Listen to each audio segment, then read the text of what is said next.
So, as a YouTube tradition, it's time to look at my Premier League predictions from the start of the season. Just basically an opportunity for you to laugh at me thinking, God, this guy doesn't have a clue what he's talking about. I'm going to unsubscribe straight away. Even if you weren't subscribed, you're going to unsubscribe. But don't do that. No mucking about, let's get on with it. Arsenal, I said second, they got second. Call me a football genius, I got that one bang on. You don't even need to watch the rest of the video now because I can tell you straight away that every one of these is going to be bang on. I wasn't sure if they were going to be able to be as good as what they were last season because that was a bit of a shock. Could they do it again this season?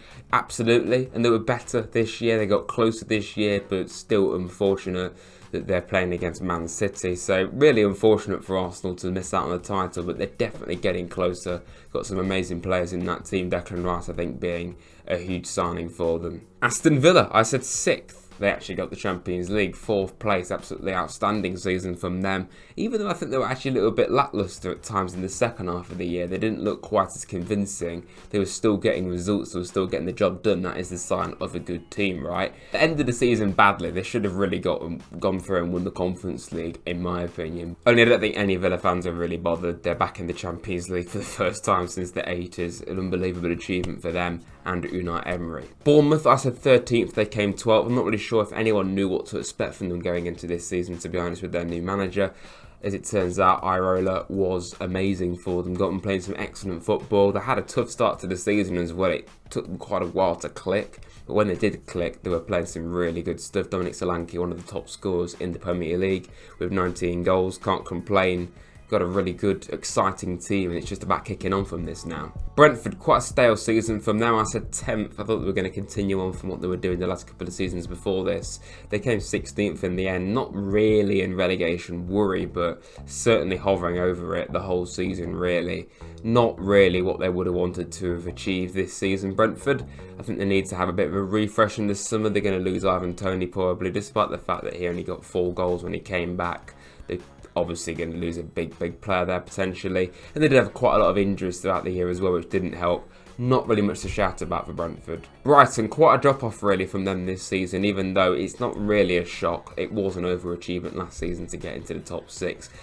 11th place finish in the end, below Crystal Palace. They weren't like that. Actually did quite well in Europe up until when they played Roma. Didn't go that well. They've had some pretty humiliating games this season, losing 4-0 to Luton and 6-1 to Villa. It's been a tough season at times, but still a good team there, and with Roberto De Zerbi moving on, it's going to be interesting to see who replaces it. Burnley, I said 18th, they came 19th.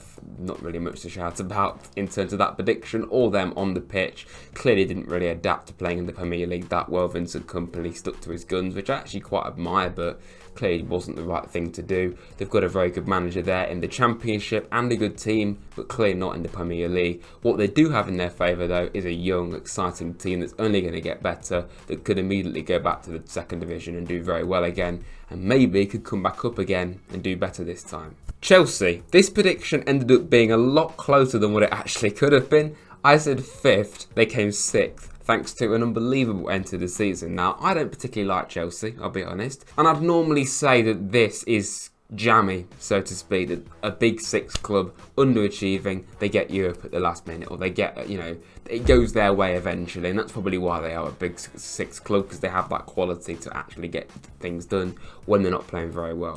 But I'm not going to say that. I'm not going to say it's jammy, because their form has actually been outstanding the second half of the season. It's clearly still problems at Chelsea, losing 5-0 to Arsenal like they did. They're 6-0 up, or go on to beat Everton 6-0, and they're arguing about who should take a penalty. There's clearly still problems at Chelsea, but clearly something's really clicking for them now, especially at Stamford Bridge. Not lost in 9 games there. Crystal Palace, I said 15th, they came 10th. Under Oliver Glasner, they were transformed. I've never seen Palace play this well before. Absolutely outstanding from them. They've scored 23 goals in 8 games. They haven't just been winning, they've been absolutely destroying teams. Destroyed Villa, destroyed Man United, destroyed West Ham. It's actually incredible to see. Something I just don't think anyone saw coming. I mean, Oliver Glasner could have come to Forest. Yeah, I would have liked to have seen that.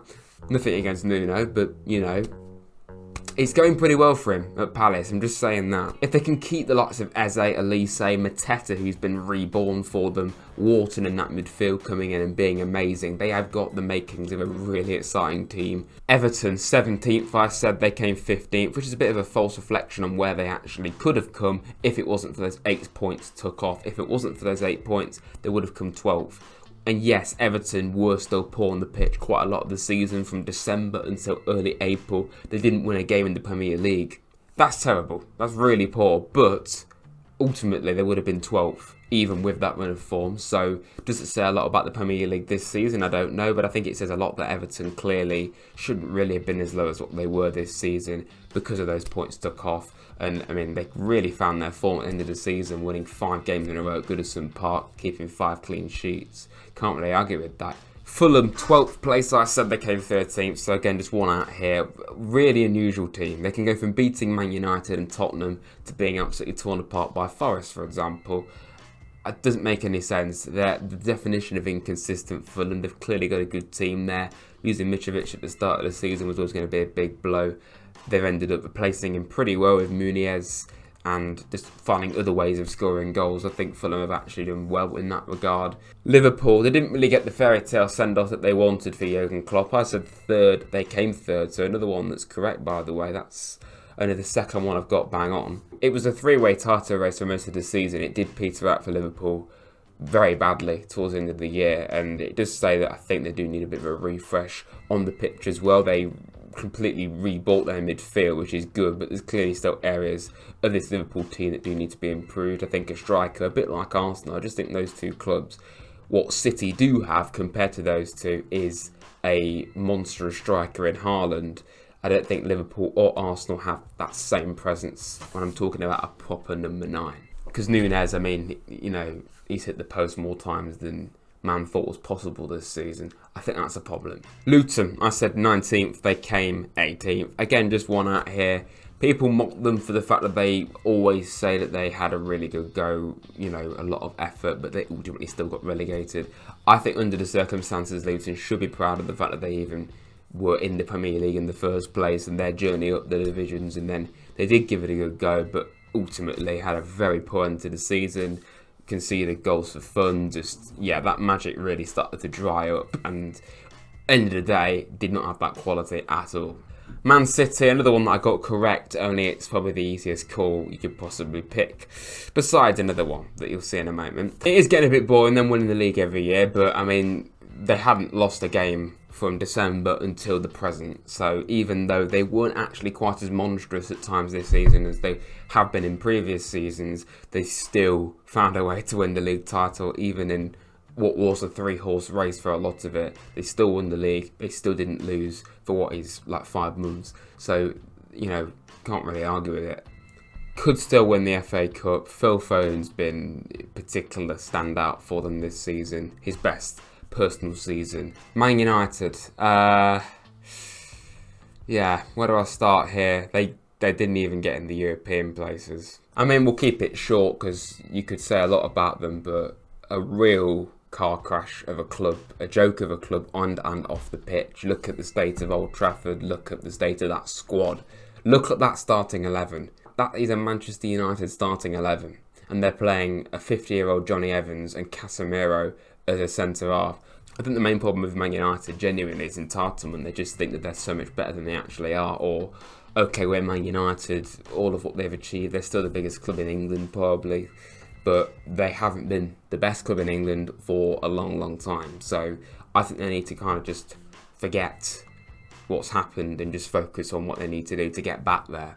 Newcastle, I got this one bang on. I said 7th, they came 7th, even though they did kind of slip up at one stage, looking like they weren't going to get Europe again. They really did rally and managed to get enough results together towards the end of the season and get into those European spots. They definitely need more squad depth though if they want to achieve and compete for trophies, which is what I think Newcastle's ultimate goal is. Nottingham Forest, I said 14th, we came 17th. We all know what's happened at the club. I'll be going into a lot more detail than this in the weeks to come, and I already have been talking about it, of course, this season. Just pure chaos, really. Absolute chaos. I thought we would improve slightly more than what we did, as it turns out. I'm not really shocked. We didn't really improve that much. We arguably got worse. A points deduction, sacking, a modern day legend at the very least in Steve Cooper. Officiating errors constantly, just another big turnover of players, just an absolute car crash of a season. Thank God it's over.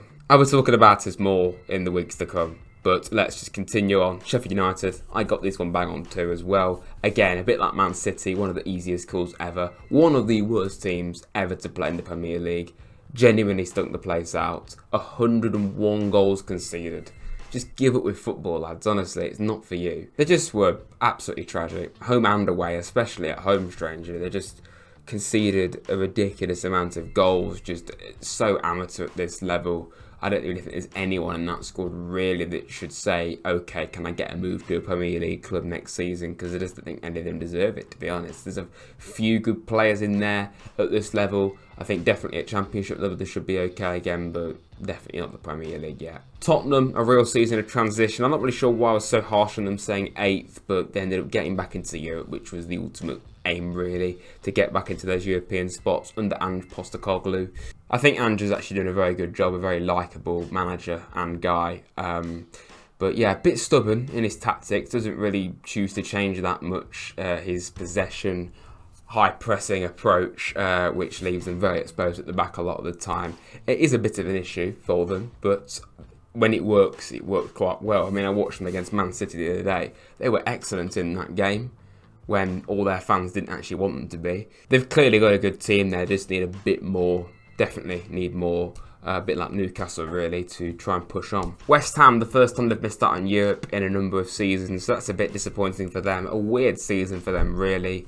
A legendary manager in David Moyes leaving after all that he's achieved at that club, even though a lot of the time there's actually been constant pressure on him to maybe be sacked or leave. So it's been a weird relationship with Moyes and West Ham. All he's achieved for them, yet he's actually frequently been the subject of criticism because of the style of play. They've had some really poor results at times, even going back before this season. I mean, they can beat Arsenal and Man United, but concede 5 to Crystal Palace and Fulham. And then another 6 and 5 against Chelsea and Arsenal. Like, they've been battered multiple times this season. And Wolves, a bit like Forest, the subject of plenty of bad refereeing calls. They've had a really weird season as well, a bit like West Ham. They've got a very good record against the Big Six. They beat Spurs and Chelsea twice. They beat Man City as well. That's something to be proud of, but the season seriously petered out. A lot of injuries didn't help them. The officiating certainly didn't help them. They had multiple bad calls go against them. And then just in general, I think it just kind of petered out. But fair play to Gary O'Neill. I don't really think anyone thought he'd do well there. I tipped him to go down. I thought all the chaos, they'd lost quite a few big players. They lost their manager. It wasn't looking good. So Gary O'Neill, under the circumstances, has done a very good job there. So that was me reacting to my Premier League predictions I did at the start of the season. Of course, I'll do this again next season. Check out my Championship reaction up here. And yes, plenty of videos will be coming reflecting on this season. The season montage is coming as well. Season review. I'm going to do a live review, and awards are coming out as well. So lots of stuff, and getting ready for next season already. If you have enjoyed this, please hit the like button, subscribe to Rads if you're new. Come on, you Reds. Thanks for watching.